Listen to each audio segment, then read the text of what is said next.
All right, Hurricane Helene is expected to make landfall in Florida sometime tonight. As you can see here, the storm is expected to grow in strength and could even become a Category 4 hurricane, bringing winds of up to 130 miles per hour and life-threatening floods. Rod Hill has been tracking that on his end as well. Yeah, I think the number one headline that just sounds like, wow, that is a serious concern, is the 20-foot projection of possible storm surge.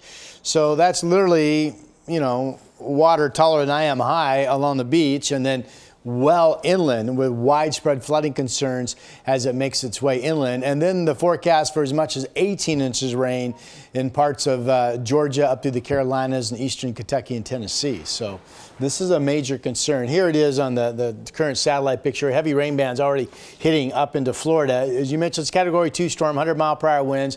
This would be about 9 p.m. tonight, East Coast time, with it making landfall here in the Big Bend area of Florida. That's kind of that little nook in between the peninsula and the Panhandle. And then early tomorrow morning, still a weakening hurricane as it nears Atlanta over on the east side, and then eventually winds its way up into Tennessee and Kentucky. So that's going to be one of the big stories in our country today and tomorrow.